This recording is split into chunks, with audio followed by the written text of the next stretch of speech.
Bajo la acción del Espíritu Santo solo se puede así discernir la palabra de Dios para que quede en nuestra mente y en nuestro corazón, para que deje huella eterna en nosotros y transforme nuestra vida. Espíritu Santo, amor del Padre, amor del Hijo. Espíritu Santo, dador de dones, danos sabiduría e inteligencia para entender el mensaje que traes a cada uno de estos hermanos que nos están viendo, a cada uno de estos hermanos que están cerca pero están lejos, a cada uno de estos hermanos que están hoy a la espera de volver a la iglesia. Bendice, Santo Espíritu de Dios, a estos hermanos y concédenos la paz. Amén. Amén. No se les olvide que yo traigo hartas hojitas, así, a ver si me estén viendo en casa también. Bueno. Entonces, mis hermanos, vamos a ponernos en contexto y en tradición. El contexto inmediato del relato de Emaús es de las visitas al sepulcro. Muy de mañana, el primer día de la semana, María Magdalena, Juana, María la madre de Santiago y algunas otras fueron al sepulcro a encontrar ¿a quién? Al muerto. ¿Sí? No hallaron el cuerpo del Señor porque ellos fueron con la idea de encontrarse con el muerto. El primer día de la semana hace referencia al día primero de la creación. La palabra cuerpo, que en griego se llama soma, normalmente se refiere a una persona viva, no a un cadáver. ¿Y quiénes iban a buscar al muerto? Bueno, y eso nos puede pasar a más de uno de nosotros, que estamos todavía buscando el muerto, no el resucitado, no el que está vivo. Entonces, la reacción queda así, mi hermano. Dos hombres con vestidos resplandecientes le dicen a las mujeres: ¿por qué buscan entre los muertos al que está vivo? Esta forma de narrar esta situación nace en que se está comprobando que la resurrección de Cristo es cierta. Los hombres vestidos de blanco, las túnicas dobladas, el sepulcro abierto. La única que lo vio fue una mujer. Y esa mujer, después de ir a buscar al muerto, se encontró con el que está vivo, Jesús de Nazaret, María Magdalena. Pero no le creyeron. Y en ese proceso queda ahí. No le creen a la mujer. Pero Pedro y Juan fueron a ver la tumba. Y en realidad estaba abierta, estaban solamente los lienzos, las túnicas, el lienzo a un lado.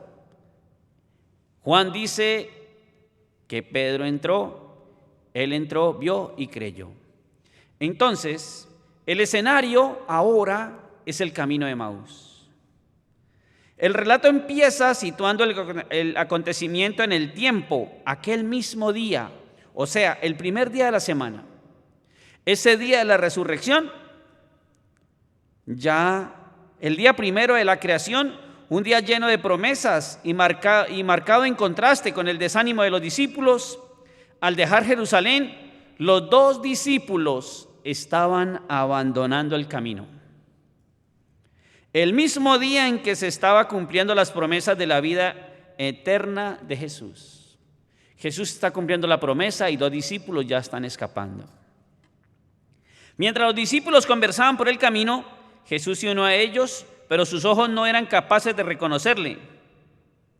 Con esto, San Lucas nos ha dado a los lectores un conocimiento que los discípulos no tenían. Les ha hecho conocedores de la identidad de Jesús. Y aquí entramos también nosotros.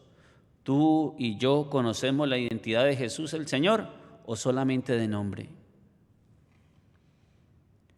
En consecuencia, cuando los lectores oyen a los discípulos contarle al desconocido lo de la muerte de Jesús y la desesperanza de ellos, son siempre conscientes de que los discípulos se lo están contando al propio Jesús. Con esto se nos plantean tres interrogantes. Primero, ¿por qué los discípulos eran incapaces de reconocer a Jesús? ¿Qué impedía a sus ojos reconocerle? ¿Y cómo llegaron finalmente a reconocerle? No hay manera de responder a estas preguntas sin examinar primero lo que significa reconocer. Una cosa es creer, otra cosa reconocer. ¿Usted cree en Dios? Todos me van a decir, sí, creo en Dios. Perfecto. ¿Usted reconoce a Dios como su Señor, como su Salvador, el que le cambia su vida? Que sus actos ya no son actos violentos, como dice la carta de los Hechos de los Apóstoles. Que tus hechos sean reflejo de que hay en ti una vida y una vida en Cristo Jesús. Cuando finalmente reconocemos a la persona, se debe a una observación más detenida. El parecido puede estar en los ojos de la persona. Por ejemplo, ellos se dieron cuenta cómo era Jesús antes, durante la pasión, muerte, pero no como resucitó. Tenía una forma humana al estar entre nosotros. Al resucitar tiene una forma divina, Dios. El mismo Dios se les presenta. Entonces, la incapacidad de los dos discípulos para reconocer a Jesús está relacionada con la falta de entendimiento de los discípulos. Tras los dos primeros anuncios de la pasión por parte de Jesús, cuando éste les dijo que el Hijo del Hombre iba a ser entregado, no entendían lo que les decía, les estaba velado su sentido, de modo que no lo comprendían, preocupados por cuál de ellos era el mayor. No estaban preparados para hacer frente a las consecuencias que la pasión tendría para ellos, de ahí que no pudieran, ni de hecho deberían entenderlo. En este momento de su discipulado, percibir y aceptar esa realidad seguía siendo demasiado para ellos. Incluso cuando Jesús anunció la pasión por tercera vez, no entendían el sentido de estas palabras y no entendían lo que decía. No comprenderían lo que Jesús decía hasta que ellos pudieran afrontar personalmente la pasión junto con Él y entrar en su misterio, cuando de comienzo el relato de los discípulos de Emaús todavía no han llegado a esto. Entonces, el diálogo inicial. En el arranque del diálogo, Jesús actúa como un perfecto desconocido para los discípulos, como alguien que nada sabe de sus preocupaciones. Sus preguntas presuponen que el viaje y la discusión de ambos eran importantes, pero no hace alusión alguna al destino de dicho viaje. Lo que interesaba no era a dónde iban, sino que se iban de Jerusalén y abandonando la comunidad de los discípulos de Jesús. La respuesta de Cleofás a Jesús es notable desde dos puntos de vista. En primer lugar, estaba asustado ante el hecho de que Jesús no supiera lo que acababa de ocurrir. En segundo lugar, Cleofás suponía que a diferencia de Jesús, pero como todos los demás, él y su compañero sabían realmente lo que había pasado en Jerusalén. Como los lectores de Lucas carecían de un verdadero conocimiento, y eso nos pasa a nosotros. A ver, ¿el verdadero conocimiento está en dónde? En leer, conocer, meditar y aprender la palabra de Dios. Y nosotros no queremos agarrar la palabra de Dios. No queremos tomar la Biblia en nuestras manos. La puedes tener ahí al ladito del nochero, pero no la abres. Y apenas comienzas a abrir la hoja, ¡pah!, te quedas dormido. Te arden los ojos, comienzas a bostezar, ¿sí? Comienzas a renegar, vuelves a cerrar el libro, prendes el televisor y te ves una película que demora 3 horas. Y apenas toma la palabra de Dios, te da sueño. ¿Qué pasa ahí? Tus ojos están vedados, tus ojos están con un velo que no te deja ver la salvación, pero sí te deja ver una película de 3 horas. Sí te deja parar la oreja ante un chisme del vecino, ante unos gritos de los vecinos. Pero agarrar la palabra de Dios, abrir su texto, leerlo, no se puede. La luz se opaca, se me nubla la vista. ¿Qué está pasando en ti? ¿Qué es más importante? Por eso los discípulos de Emaús también recordaban la pasión, pero para ellos el recuerdo no era una evocación creativa que iluminara el presente, sino una reminiscencia nostálgica que se aferraba al pasado, quedarse con el muerto.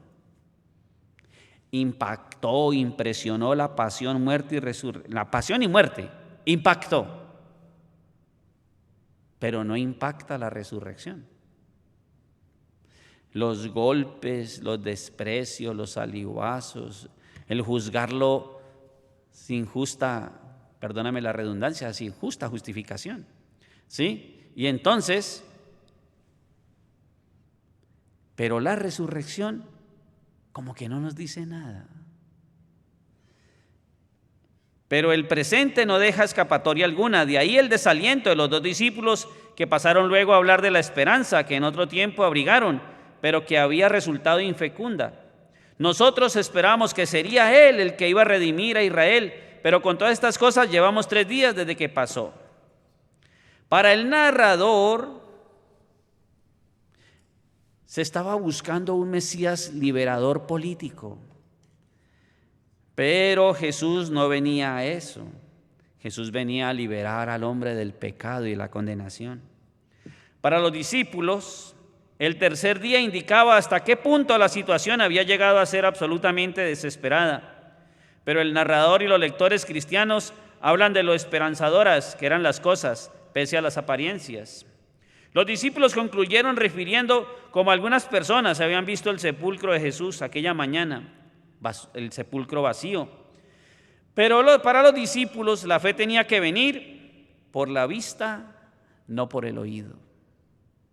Y así somos nosotros, hasta ver, no creer, decimos, ¿verdad? De oídas, no. Tengo que ver, tengo que palpar, tengo que tocar, al estilo de Tomás. Tomás, ven. Mete tu dedo en mi mano, mete tu mano en mi costado. Tengo que ver. Y ese es el problema de nuestra fe.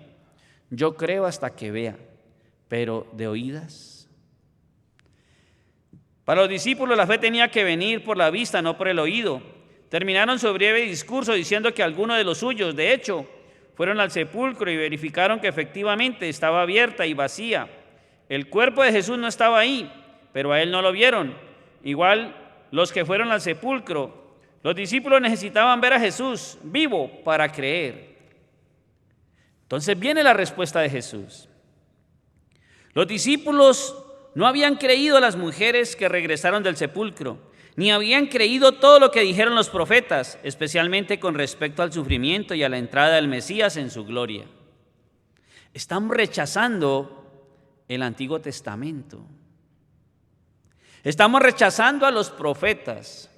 Estamos rechazando todo el testimonio de tantos años que hablaban de Jesús el Señor. La pasión de Jesús, por tanto, seguían sin tener sentido para ellos, con lo cual les dejaba ciegos ante Jesús en su sufrimiento, muerte y resurrección. Era su incapacidad para aceptar la pasión lo que impedía que sus ojos reconocieran al Señor Jesús. Jesús les enseñó acerca de la necesidad de la pasión para que el Cristo entrara en la gloria de Dios. El verbo que expresa esta necesidad, utilizado aquí, en especial el verbo dei, utilizado en el imperfecto edei, término teológico importante para Lucas, es eso, cómo el Señor nos muestra que Él es Él. La palabra de Dios nos está diciendo que Él es el Señor. En última instancia, esa necesidad de la salvación brotaba de un Dios tierno y misericordioso que quiere por gracia la salvación de todos los seres humanos. El diálogo se cierra en un resumen de la enseñanza de Jesús, que interpreta todo aquello a lo largo de las Escrituras. Tenía que ver con Él, empezando por Moisés y la ley, siguiendo por los profetas. Jesús el Señor interpretó para ellos no solo a todos los profetas, sino todas las Escrituras. Los discípulos después de ese discurso del Señor, y decía que cómo en el caminar les ardía el corazón. Los discípulos han llegado a casa, pero ahora estaban abandonando el camino y volvían a casa. Jesús, sin embargo, no les había abandonado, como el pastor de la parábola había venido a buscarles. Sin embargo, cuando llegaron a Emaús, Jesús hizo un ademán de seguir adelante. La estrategia de Jesús hizo que los dos discípulos le ofrecieran hospitalidad. Quédate con nosotros, le dijeron, quédate con nosotros. Y Jesús entró para quedarse con ellos. Por su misma naturaleza, el ofrecimiento de hospitalidad entraña compartir junto una comida. No se comparte el propio hogar sin compartir una comida. Pero esta no resulta ser una comida corriente. Si ustedes se dan cuenta en la lectura del Evangelio, fue Jesús, no los discípulos, quien tomó el pan, pronunció la bendición, lo partió. Fue Jesús quien les dio el pan, no ellos quienes se lo dieron a él. Los discípulos invitaron a Jesús a ser su huésped, pero los papeles se invirtieron. Al instante, cuando Jesús asumió la postura del anfitrión, asumió la postura de dueño. Era Cleofás y el otro el que tenían que decirle a Jesús: toma, come. Y Jesús se sienta en la mesa, toma el pan y se hace el anfitrión, se hace el dueño de la mesa. Y le dice: tomen y coman. Y en ese instante, ¿qué pasó? Se despertaron, se les quitó el velo de sus ojos, se acordaron de la última cena, se acordaron lo que el Señor les había dicho al partir el pan. Y eso es lo que pasa ahí en ese altar. Tú necesitas volver a encontrarte con el Señor. Necesitas volver, pero convertido. ¿Cómo es convertido? Renovado. ¿Cómo es renovado? Aceptando que Jesucristo es el Señor, aceptando que Él es el Señor de la vida, que Él es el dueño, que Él es el que da el pan, no tú, que Él es el que sustenta y calma la sed. ¿Quién? El Señor Jesús, ahí en el altar. Él siempre va a ser el anfitrión, siempre va a ser el dueño del pan. Siempre va a ser el que te va a dar de comer y de beber, no eres tú. Acuérdate que es Él el que te da la vida. Acuérdate que por Él hoy abriste los ojos. Acuérdate que por Él hoy pediste perdón. Acuérdate que por Él estás sano, no estás enfermo. Gloria a Dios, ¿verdad? Es volver a reconocer que Él es el buen pastor, el que vuelve por sus ovejas. Él no nos abandona, no es como nosotros que sí abandonamos.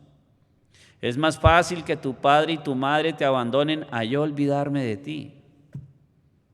Entonces, mi hermano, necesitamos reconocer la grandeza de Dios y que nunca escuchemos cuando Jesús le dice a sus dos discípulos: qué duros de corazón son ustedes, qué insensatos, ¿sí? Para creer todo lo anunciado por los profetas. ¿Cómo nos cuesta creer en la palabra de Dios? ¿Cómo nos cuesta aceptar que Jesucristo está vivo? Y hoy, en este año, en este 2020, ¿tú te vas a olvidar de este año 2020? De todas estas enseñanzas que ha traído toda esta pandemia. ¿Cómo te ha cambiado la vida en estos pocos días? Ustedes están viviendo una cuarentena, yo vivo una cincuentena, porque estoy en la espera gloriosa de la acción del Espíritu. El que se quede en la cuarentena se va a quedar esperando: ay, qué miedo, qué angustia, qué dolor. El que vive la cincuentena está en la espera gloriosa. Porque si me llego a enfermar y si vivo la cincuentena, me salvo.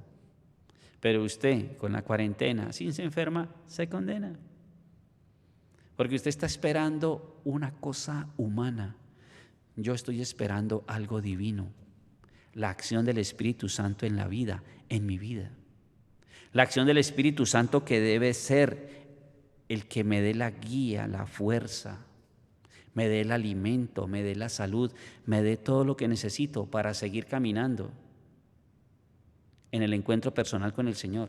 Es bajo la acción del Espíritu Santo. Y eso nos lo está demostrando el Señor Jesús en este camino de Emaús. Por el camino de Emaús, tú también vives un camino de Emaús. Ahora estamos viviendo un camino de Emaús, estás en tu casa. ¿Cuántas mamás están cansadas ya de sus hijos? ¿Cuántos papás están cansados de sus hijos? Bueno, ahora salga a la cuarentena y métase a la cincuentena. Ore con sus hijos. Ore con su esposo, ore con su esposa. Ya deje de ser el Superman de su casa. No, ya no. Vuélvase un hijo de Dios. Conviértase en un hijo de Dios. Acepte lo que la palabra dice y prepárese. Prepárese. Esto apenas son, ¿sí?, esos dolores de parto que dice la palabra de Dios. Dolores de parto. Sígase preparando. Sígase preparando. Por eso en la liturgia de las horas dice: cuando venga el Hijo del Hombre, hallará fe en el mundo. Mire, con esta pandemia, a uno se les acabó la fe. Completamente se les acabó la fe. ¿Cuántos volverán a la Eucaristía? ¿Cuántos volverán a confesarse? ¿Cuántos volverán a creer en Dios o lo culparán a Dios de esto? Cosas que los mismos hombres hacemos para destruirnos entre nosotros mismos, sin la acción del Espíritu Santo. El hombre lleno de la gracia y del poder del Espíritu Santo solo le desea al otro hermano el bien. Pero el que no tiene el Espíritu Santo le desea muerte, venganza, odio, maldad. Si tú tienes el Espíritu Santo, en tu corazón tiene que estar brincando el deseo de que al otro le vaya bien. No lo vas a robar, no lo vas a violentar, no vas a abusar, vas a bendecir. Si tienes el Espíritu Santo, vas a hacer todo lo del Espíritu, no lo de la carne. Y esto es lo que el Señor les está diciendo a los discípulos. Qué duros de corazón para no entender a los profetas. No es la ley por la ley, es el amor por el amor. Jesucristo no murió por la ley, murió por amor. Se entregó por amor y resucitó por amor. A recuperar el amor perdido, a recuperar el tiempo perdido, a pedirle perdón al Señor Jesús por tantas horas, minutos perdidos viendo películas, escuchando programas tontos, novelas. Vea, si tiene el celular, si tiene el iPad, si tiene el computador, haga el rosario ahí. Haga la liturgia de las horas. Busque enseñanza de tantos padres tan sabios que tiene la iglesia. Pero preocúpese por la salvación, por su salvación y la salvación de sus seres queridos. Cuando vienen con tristeza y yo les pregunto, ¿y usted es católico? Sí, soy católico y estoy frustrado. Le digo, un católico no se puede frustrar. Un católico no se puede dejar caer. Un católico, nosotros los cristianos católicos somos el fuego liberador del que no tiene esperanza. Y nosotros estamos haciendo lo contrario. Nos dejamos que entre el estrés, la depresión, la angustia, el dolor. Eso no es de cristianos. Eso es de paganos. ¿Y usted es pagano o es cristiano? Entonces que se le note. No es de rigidez, no es que es así y así y así, no. Es bajo la acción del amor del Espíritu Santo. No son cosas, son experiencias reales de Cristo. No son momentos como hace 8 días que estábamos viviendo la divina misericordia y se acabó ese momento. No. Es vida, mi hermano, el Espíritu Santo es vida y vida sobrenatural. vida que nos da para experimentar el amor gozoso de Jesucristo, para no ser insensatos, para que lo reconozcamos al partir el pan. Amén. Amén.